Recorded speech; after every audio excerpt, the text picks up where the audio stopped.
when I knew this after 25 years of doing this, and one of the places I first realized this is when I was in cardiovascular medicine, okay? And I was working as a cardiovascular physiologist, working with patients that are getting on treadmills, and basically we were testing their vitals through their heart function. But these individuals were walking up to do this like this, and they were not able to even function properly. And I'm just like, are we missing something? Shouldn't we be worried about how they function before we start testing their heart function? Or if they can't even walk, why are we putting them on a treadmill? So even way back then, like 20-something years ago, I realized that basically we were missing a big key part.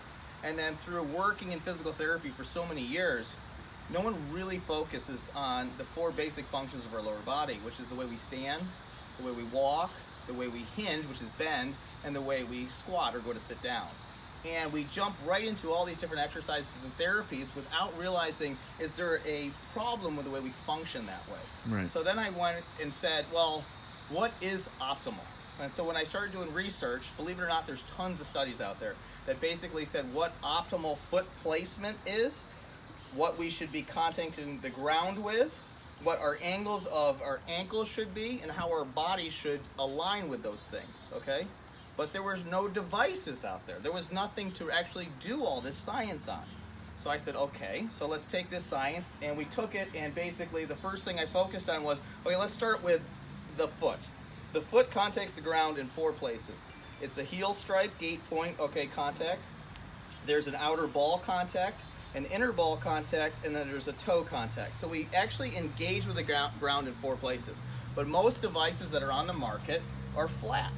Okay, and they don't really kind of, specialize in those 4 gate points. So I said, okay, I've got to do something that's not just a flat surface, like what they have is a slant board, which is a board that's on an angle that you're supposed to actually encourage therapy through your foot and ankle. What it leaves out is doing just static stretching like that actually deactivates muscles, not activates them, because you're not actually engaged in a stretch reflex, which is you're not impacting those 4 gate points, and it's so static and there's not movement to it. So I wanted to make sure when I designed something that it was going to be basically a device that practiced movement through stretching. Because if you just hold a stretch against something, and now I'm going to go and perform something, it doesn't relate. There's no crossover. So I wanted to make sure that we created a device that actually you could do movements on, okay, and those 4 primary basic movements. So I wanted to get what is minimal, okay? So minimal is 20 degrees, and that's where you'd put basically the ball of your foot on here, and that's just so that we can get around. That's to make sure a senior doesn't trip and slip and fall, okay? That's to make sure that we're not stressing our body in a bad way. The next is, I found out was optimal, was 35 to 38 degrees range of motion, which is my second tier here. And basically that's pretty much where we want to be to avoid injury. Basically, if you're at 35 degree range of motion, there's 86% less chance for you falling because you're able to engage in a way to react to changes in your body. There's only a 1.8% chance for a knee injury to occur if you have that kind of flexibility. But then how do you take it further than that? How do you say this is like LeBron James, okay? So we wanted to go, what is the maximal, you want before you get too flexible that you could cause an injury, and that's with the 45 degrees, which is the top tier. All 3 tiers kind of put together creates that 35 to 38 degrees, which after multiple studies I found was basically optimal. All right, so we have our angles, and we have our dorsal flexion angle, and we have our plantar flexion angle, but then what about those gate points? And that's why I created the 3-tier system. So we would contact the ground or this first tier with our heel, contact the gate points, and then contact the final gate point. Okay? And did I get them right? After basically designing a shoe insert that's digital to measure those gate points, which we are coming out with, just recently I was able to quantify that data and know that we truly got it right. Because we established that basically Moflex engages those contact points. Plus, when you go through the different exercises on Moflex, it basically distributes weight properly to what the metrics are for where you should be, because they've been testing that for a while. All right, so that's that. We have 2 patents on this. This thing can hold up to 5,000 pounds, okay? Individually, probably 1,000 pounds. We put a Jeep Wrangler on this, okay, to support it, okay? And it held up, and it did fine without any damage. it's made from polypropylene, okay? Polypropylene is what they make glue bottles out of because nothing can stick to it. Okay, so super glue is made from polypropylene, okay? So then this, you can't glue something to this. You can't basically write on this. It will scratch a little bit. And we did such a high grade resin that it has a little give to it, and it actually has a little grip to it. And then we put these ribs in to create even greater grip. We thought about like grip tape or something like that at first, but we felt this was actually better, and after testing we found out this really does work real well. This is stackable, you can stack them. You wouldn't want to use it stacked because it's not sitting flat, but it does stack, and we created that design there. So Moflex, what do we do with Moflex? So we start with basically where am I as far as range of motion? And the first thing you want to look at is basically, let's start at beginner. All right, where would we start anything as beginner? So you'd want to go on there at the beginning level, that first level. And what you want to make sure you're doing is you're contacting those 4 gate points. And as you see, my feet are contacting those 4 gate points. One's on the heel, one's on the outside of the ball, one's on the inside of the ball, and one's at the toe. And that position, and if you watch my alignment of my body, I'm in a really nice straight alignment. This means that I'm able to do this range, okay? And if I can hold this position comfortably and move around and be free, maybe this is too easy for me, okay? So then that's when I would choose to go to that next level. And so I could go then up to this level and say, you know, I still feel good. My hips are in a good position. I feel loose. I'm engaged well, and I'm moving very well. Most people can't go right to that range. That's something we work to. Everything in our lives have been re-engineered to basically not allow that to happen. And yes, I don't walk around with my toes sticking up like this, but through range of motion, the things that I do every day, I need this kind of range. Okay, I need this range so that when I go to sit down, I'm able to sit down properly. I need this range because that's the range at the bottom of the motion. And if I have that freedom, I'm not stressing my knees, my hips, my lower back. We even found that it can cause rotator cuff injuries, okay?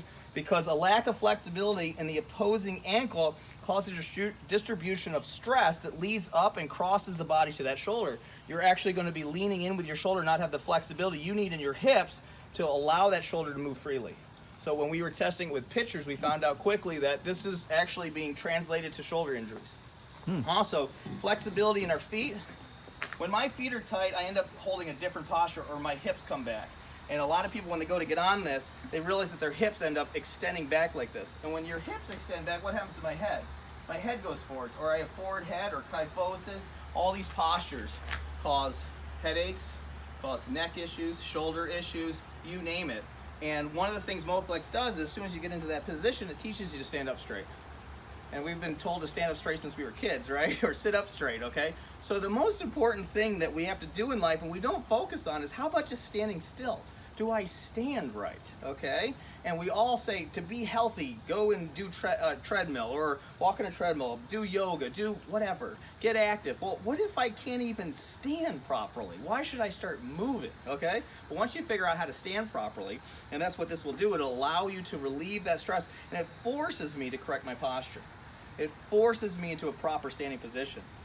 So we have stance. Everything that we do starts with stance. We get out of the bed in the morning, we stand up and start to move. We go get out of our chair, we stand up and start to move. So what's our next movement is typically we take a step. Okay, there's not a product on the market that actually works on how we walk. There's physical therapists out there that teach it. There's things that we put in our shoes that tell us that we do it better. But there's not a device that actually goes through the phases of gait. And one of the things, again, was I don't believe in just stretching something, I believe in engaging something and doing movement. We don't practice a golf swing by holding it like this. We practice a golf swing by actually doing the swing. So what's the next thing we're gonna do is basically take a step. And I took Moflex and I took apart basically a step. And there's 3 phases. There's a loading phase, there's a mid-stance phase, there's a terminal phase, and there's a pre-swing. So loading is my heel strikes, okay? Next is mid-stance. My body should be aligned this way, my foot should be engaged with the ground, and again, it's excessive where I am now, but it prepares me for any type of angle in the ground, whether it's on a hill, whether it's downhill, and it protects the rest of my body by having this kind of flexibility. Next is terminal. When we're stepping through our step, imagine this foot's still in the air right now, okay? My weight's still over here, but I'm splitting my body evenly. Most of us walk like this because we're just basically catching ourselves from falling over. you should be able to generate your force from your back foot. And then the final thing before this foot lifts up is what we call pre-swing. We go to step down, and at this motion is what most people lose, because this foot's already in the air and they've already lost their ability to push off. And it's the reason why we don't activate our glutes when we walk, and we end up damaging our knees, because all we're doing is catching our momentum, and we should be pushing our momentum. And then the follow is to actually step through. This is the only device on the market that basically follows those 4 stages of taking a step. And the reason why we end up damaging our feet, what leads to tightening in the gastrocs, it leads to plantar fasciitis. We've actually done a lot of work with neuropathy with the foot. You name the lower leg thing, injury, we've done it.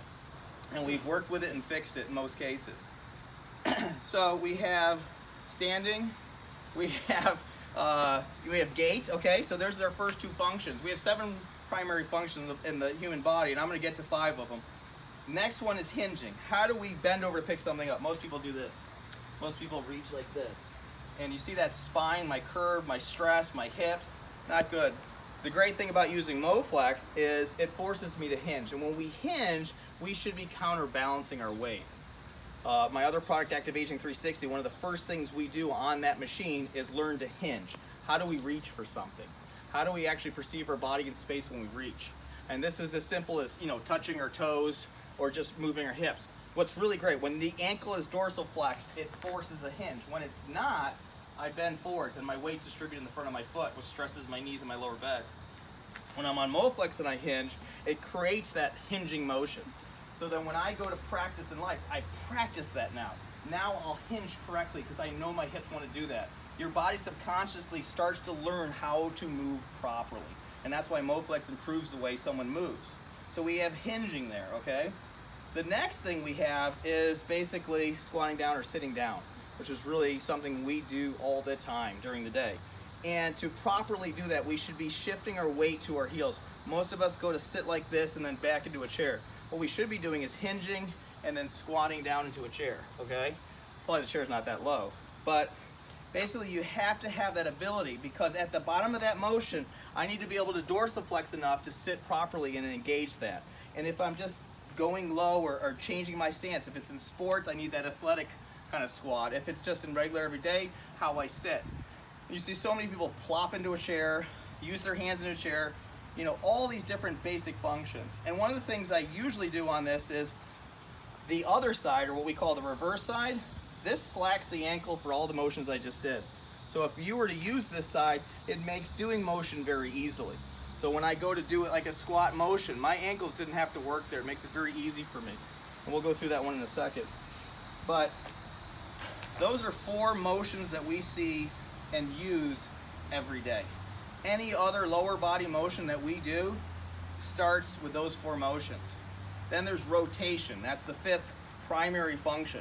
So on Moflex, whether you're a golfer swinging through it and transferring weight from side to side, it's important that we have ground reaction. Whether you're just rotating to grab something and put it on a shelf, how to distribute that weight is so important. So again, now we're focused on those primary movement patterns again through rotation, and how to distribute weight properly through our feet and ankles, and then through the rest of our body. The only other 2 functions are pushing and pulling. And you can do that too on Moflex. You would have to add a band or something, but it's gonna position you in a place that creates the proper synergy for those types of actions to happen. So you still should be using your upper body while on here, because then you're getting that kinetic response, just like I said about the pitcher in the beginning. If I'm positioned correctly, I don't stress my shoulders much. When I come up through a windup and go to pitch, I'm using my hips to do that motion. I have that flexibility.